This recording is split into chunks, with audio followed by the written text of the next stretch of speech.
Ako nga pala si Pepet, simpleng fish keeper. Vlogger na ata ako eh. Kaya tara, samahan niyo ako.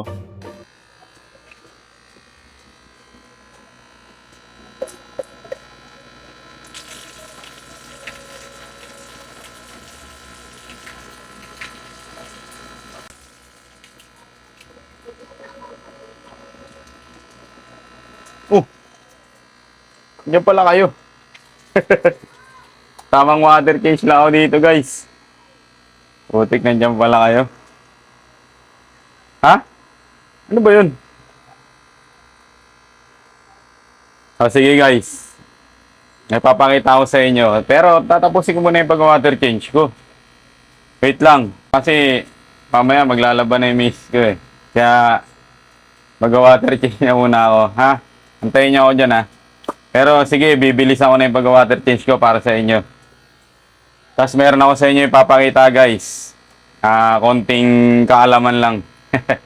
Sige, panoorin nyo muna ako. Bibilisan ko na, pe-play ko na to para bumilis.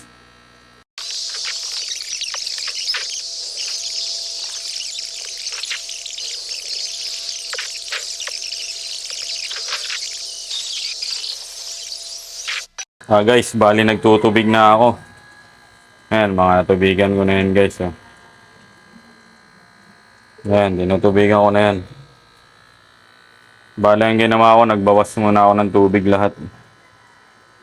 Bago isa-isa ko silang tinutubigan para mas mabilis ako. Yan. Huwag kayo maglala guys, konti na lang to. Tapos, papakita ko na sa inyo yung dapat kong ipakita. O, di ba? Pagtapos. Konti na lang yan guys, konti na lang. Tapos ko, pakita ko rin sa inyo.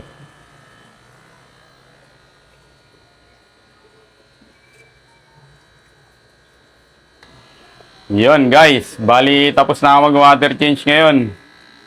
Medyo natagalan lang, pasensya na kayo. Pero guys, ngayon, ang isi-share ko nga pala sa inyo is ipapakita ko sa inyo ito. Yan guys, oh. Yan, ito. Papakita ko sa inyo kung ano ba kahalagahan yan guys. Ito, ang tawag dyan guys, air chamber. Yan, air chamber. Bali nakakonekta yan doon sa air compressor natin.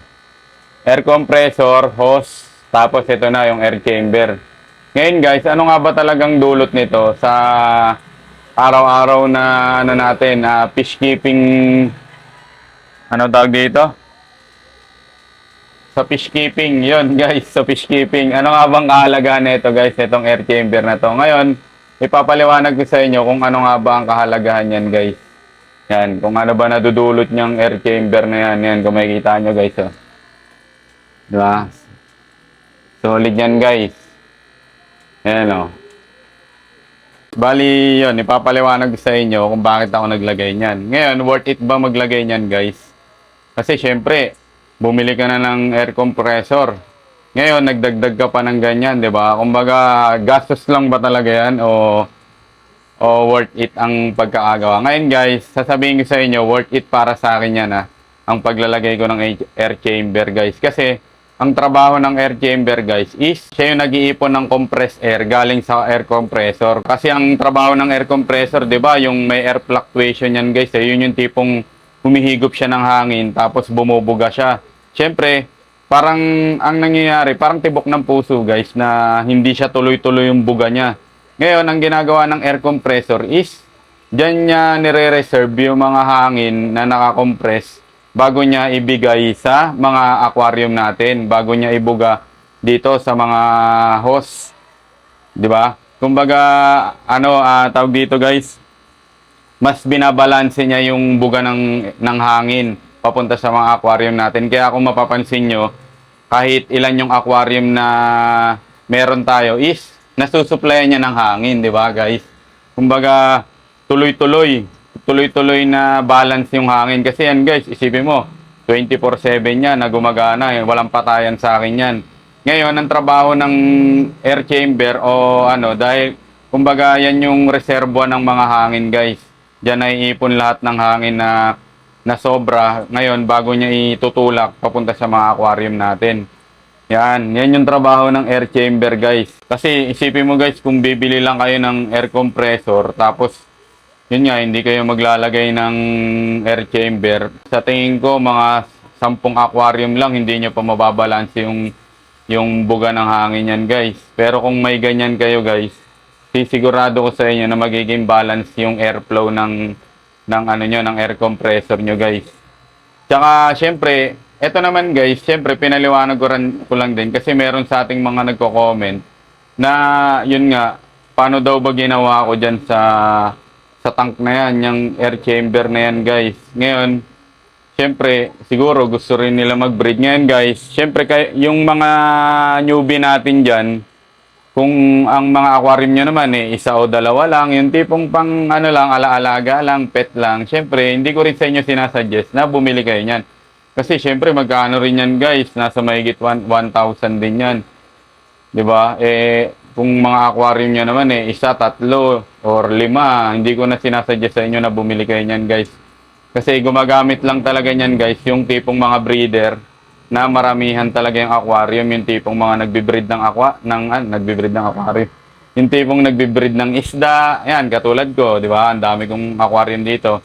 Ang aquarium ko dito, guys, 30, 32. Nasa 32 yung aquarium ko, guys. Ngayon, syempre, eto guys, itong gamit ko na to, 45 watts yan. Ano yan una kong gamit, guys, is 18 watts lang na Risan yata yun. 18 watts lang una kong gamit Ngayon, syempre, parang nakukulangan ako sa hangin. Kasi nga, syempre, kung gusto ko, malakas talaga yung buga Kaya nag-upgrade ako, guys. Bumili ako ng second hand sa tropa. Nakita ko kasi yung tropa na binenta niya na yung sa kanya. Ngayon, binili ko, guys, kahit second hand. Total, goods naman Kasi, naman, hindi naman natin kailangan brand new, guys. Di ba? Syempre, wala man tayong pera. Kumbaga, doon lang tayo sa kaya ng budget natin, guys. Kaya, yun yung binili natin. Tapos, yan guys, kumbaga pinalit ko lang siya. Kung nakita nyo yung mga una kong vlog, na yun guys, talagang ginawa ko na yan bago pa ako mag-video-video. Talagang ginawa ko na yung air chamber na yan guys. Kasi yun nga, talagang sobrang bisa niya. Tinuro lang din sa akin yan ng tropa na sabi niya maglagay daw ako ng air chamber. Kasi nga, yun nga, talagang napapabalanse niya yung buga ng hangin. Pero guys hindi yan, kumbaga hindi ako naglagay niyan para mas lumakas yung buga ng air compressor ko Kumbaga hindi siya horsepower na tipong pag naglagay kayo niyan lalakas yung buga ng tubig, di ba? Ay ng hangin. Ano lang siya guys, kumbaga yun nga, pinapatinis niya yung buga ng hangin papunta sa mga sponge filter natin. Mas nagiging balance siya. Kasi yun nga, kung wala kayong ganyan guys, mahirap tansyahin yung hangin. Minsan dito, kunyari, sa unang butas ng hose, malakas. Tapos pagdating sa pangalawa, mahina na. Kasi nga, hindi balance guys. Kumbaga, kailangan nyo pa rin talaga ng controller. Controller. Maglagay kayo ng controller. Tara, ipapakita ko sa inyo guys kung paano diskarte ginawa ko dito. Para kung sakaling gusto nyo rin gawin to, is may idea kayo.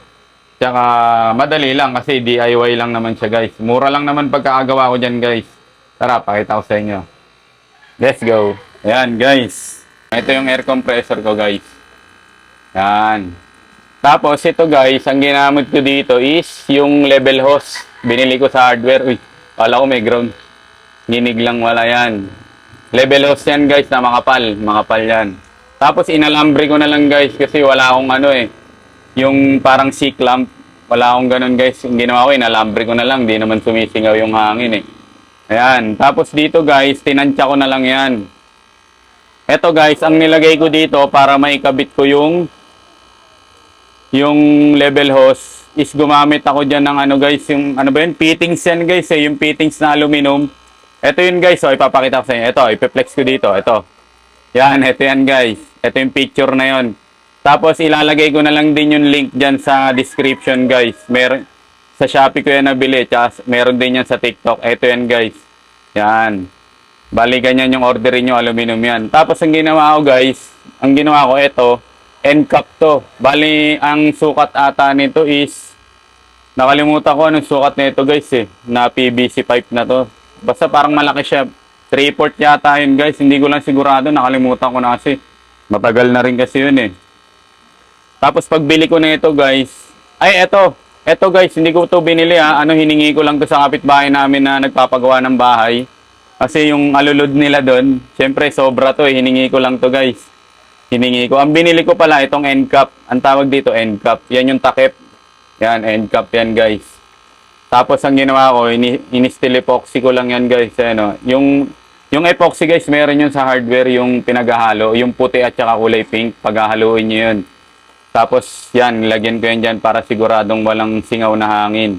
Dito rin guys, itong end cap na to, binutas ko rin yan para ma-shoot ko to. Ano, yun nga, yung pinakita ko sa inyo kanina.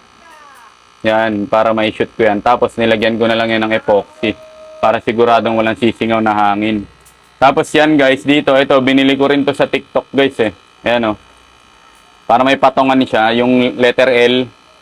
Yan, meron yan sa TikTok guys. L-brace yata tawag yan guys, L-brace. Ayan o, para may patungan siya. Yan, ganun din ginawa ko dito, yan o. Diba, mas malinis siyang tignan. Kumbaga, ang ayos niya tignan, diba? Yan guys, ito L-brace lang to guys.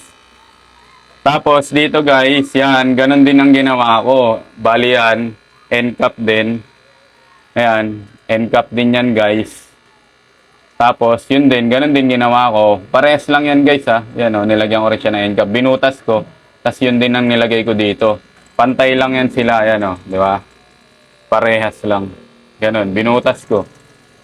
Ayan, tapos level hose. Yan, yung level hose. Di ko alam anong sukat yan guys eh. Pero kung suggest ko sa inyo, pag unahin nyo itong bilihin, para pag bumili kayo ng level hose, sa hardware, pwede nyo itong dalhin sa hardware para isukat nyo na lang, di ba? At least, hindi kayo madodoble-doble ng bili. Ayan, tapos ito guys, dito, papunta dito sa hose. Yun, bali 3 ganun yung binili ko. Bumili ulit ako niyan guys. Yan, bali 3 yung binili ko. Tingnan mo, may tayo pa ng butike oh. Ito. Bali 3. Nilagay ko. Eto guys, yung sa tubo, ano rin yan guys, tawag yan end cap eh. Yung sa tubo, yung parang takip. Saraduhan siya ng tubo. Itong tubo na to guys, 1/2 to ha. Sukat nito ha. 1/2 yan. Itong sukat ng tubo na to, 1/2. Ayan, dito. Diyan siya. In-epoxy ko lang din yan para siguradong walang singaw na hangin. Tapos guys, eto na. Naglagay lang ako nito guys, pero para sa akin, hindi ko naman to hinihigpitan. Sobra ko lang kasi yan guys, kaya dyan ko nilagay. Ano na yan, air controller. Pero hindi ko rin naman nagagamit yan. Hindi ko rin siya naigpitan yan. Nilagay ko lang dyan guys. Tapos yan, pinagapang ko na siya, PVC. Yan, pinagapang ko na. Tapos yan, ayan yung magkocontrol ng hangin guys. Yan, para maging balance yung buga ng hangin. Ayan o, kung makikita nyo. Di ba? Tuloy-tuloy yan guys. 32 yung aquarium ko guys. Maliban dito kasi ito naka-filter sump naman to eh. Kumbaga hindi ko na yan pinadaluyan ng hangin kasi meron naman na siyang aeration. Kumbaga meron na siyang water agitation diyan na nagsusupply ng oxygen. Kaya hindi ko na siya nilagyan. O, di ba? Kung makikita nyo guys, yan tuloy-tuloy yan guys hanggang doon. Yan, hanggang doon guys, yan o. O, yan, tuloy-tuloy yan guys, yan. Yan, hanggang doon sa baba. O, di ba? Kung makikita nyo guys, balance yung hangin na binibigay ng air chamber, di ba? Guys. Kaya ito, kung depende na sa inyo kung gaano kalakas yung gagawin nyo. Yan. Basta pag gagawa kayo guys, siguraduhin nyo lang na walang singaw. Kasi kahit isa lang sumingaw dyan guys, wala na yan. X na yan. Hindi nagagana yan guys lahat. Kaya siguraduhin nyo na walang sisingaw dyan. Ang ginawa ko lang naman na diskarte dito guys, pako. Papainitin mo lang yung pako or kung meron kayong panghinang, mas madali. Butasan nyo lang yung hose. Pero ang suggestion ko guys, dapat unahin nyo munang gawin yung tubo. Yan, sukatin nyo muna. Para pag nilagay nyo yung aquarium, tas di ba pag nasukat nyo na, lagay nyo na aquarium para madali na lang siya magpantay. Kumbaga madali nyo na lang siya ipapantay dyan sa mga aquarium nyo. Yung controller. Ayan, ganyan lang naman. Tapos bago nyo to ilagay, maglagay na kayo ng glue stick. Bago nyo isalpak. Glue stickan nyo na yung parang pinaka-edits ng controller bago nyo isalpak. Para pag sinalpak nyo guys, madali na lang matutuyo yung glue stick. Wala nang sisingaw na hangin, di ba? Ayun. O, di ba? Ayun lang naman yung kahalagahan ng air chamber guys. Kumbaga, kung fish breeder kayo, na gusto nyo rin mag-breed ng isda, gapi man yan, balon molly or platy, tas marami kayong aquarium, ang sinasuggest ko sa inyo guys is mag-compressor kayo. Air compressor. Mura lang naman yan eh. Yan, mga 1,000 guys. Meron na yan sa Shopee. Kaysa bibili kayo ng guys, yung tawag doon yung dual na air pump, yung dual na air pump. Magkano yun guys? 300 yata yun. Tapos, syempre, ilan lang masusupplyan nun? Hanggang 4 yata kasi yung isang butas nun, pwede nyo siyang hatiin sa dalawa. O, bali times 2, di ba? Magiging hanggang 4 lang. Eh, paano kung marami na kayong aquarium? Kasi yung isda, guys, pag nagbe-breed kayo, mabilis lang umanak yan eh. Siyempre, aanak ng aanak yan, guys, di ba? Ngayon, suggest ko sa inyo, magganyan na kayo, upgrade na kayo. Kumbaga, magandang investment yan kasi panghabang buhay na yan, guys. Siyempre, pang matagalan na yan eh. Hindi naman niya nagagalaw, kumbaga. Tsaka hindi siya guys, hindi siya ganun kainit. Tignan nyo, pag hinawakan ko yan guys. Aray! Hindi, joke lang. Oh, di ba? Hindi yan mainit guys, oh. Kahit babarang ko yan guys. Oh, hindi mainit, di ba? Di ba? Aray. Hindi talaga. Hindi talaga yan mainit guys. Tapos yun nga, syempre, isipin nyo, walang patayan yan. Namamatay lang yan pag nagba-brand out. Tsaka suggest ko sa inyo guys, pag nag-brand out, bunutin nyo yung saksakan. Para kung sakali man na magkaroon na kayo ng kuryente, hindi yung biglang pasok ng kuryente kasi baka masira yan guys eh. Parang sa mga appliances din yan eh, di ba? Sa mga rep, TV. Kumbaga pag nagba-brand out, bunutin nyo yung mga outlet para pag biglang pasok ng kuryente, kunyari nagka-ilaw na, hindi siya mabibigla, di ba? Hindi siya masisira. Ayun. Ngayon, suggest ko sa inyo guys, compressor. Tapos, lagyan nyo na ito guys. Kumbaga, pag-aralan nyo. Pag-isipan nyo kung paano nyo siya ikakabit. Kasi syempre, depende naman yan sa pwesto nyo eh. Kung saan nyo siya ilalagay eh. Kumbaga, nakadepende sa inyo kung paano nyo siya didiskartehan na mailalagay. Sa akin kasi yan. Kumbaga, may pader, di ba? Saktong-sakto siya sa pader. Kaya kumbaga, maayos yung pagkakalagay ko, organized. Di ba? Ito, mabisa to guys, air chamber. Kumbaga dyan yung imbakan ng hangin. Yan ay imbak. Kasi ito guys, kumbaga, yan eh, humihigop, tumutulak, tuloy-tuloy, di ba? Ngayon, hindi ibig sabihin na yung ihip niya is isang buga lang. Di ba? Kumbaga, parang sa tao, di ba, pag umihip ka, maubusan ka ng hangin sa katawan, tas, di ba? Parang mauubusan ka. Parang ganun din yan, guys. Ngayon, syempre nga, dahil nga dito sa air chamber, pag humigop na siya ng hangin, is may mga naka-reserve na tong hangin. Ngayon, tuloy-tuloy yung pagtulak. Magiging tuloy-tuloy yung pagtulak ng hangin dahil dito. Kasi nga, may impact to na hangin, guys. Kasi syempre, kung makikita nyo, di ba, ito, manipis yung hose. Eh, dito malaki. Kaya ngayon, dito siya nai-impact. 'Di ba? Kaya nga guys, maliit lang yung butas na nandito eh. Para ma-compress yung hangin, hindi siya katulad nito na isang bugahan lang, 'di ba? Kaya ito, malaking tulong to guys para kahit papaano is kahit ilan yung aquarium na gamit nyo is masusupplyan lahat ng mga sponge filter nyo or kung bio filter man yan, 'di ba? Masusupplyan niya. Kumbaga hindi hirap yung compressor nyo. Mas balance yung binibigay niyang hangin. O, yun guys. Alright. O, yan guys. O, guys, ayan o, kung makikita nyo. Diba? Tuloy-tuloy yan. Pati dito sa baba. Ayan. Nakagapang yan dyan guys. Yan. Nakagapang yan. Yung iba, ito guys, bumutas lang ako dyan. Para dito ko i-connect. Ayan o.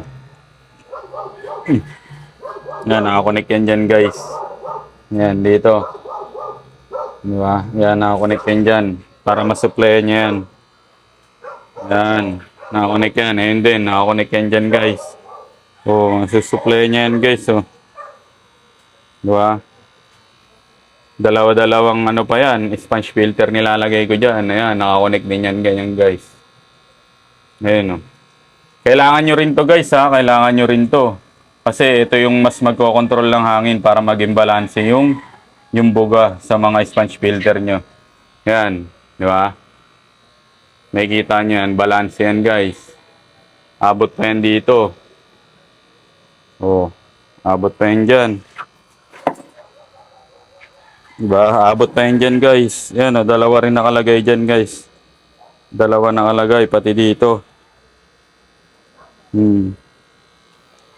Nasa 30 yung aquarium natin guys. Kaya, di ba? Kung makikita nyo, nasusuplayan lahat ng hangin ng balanse.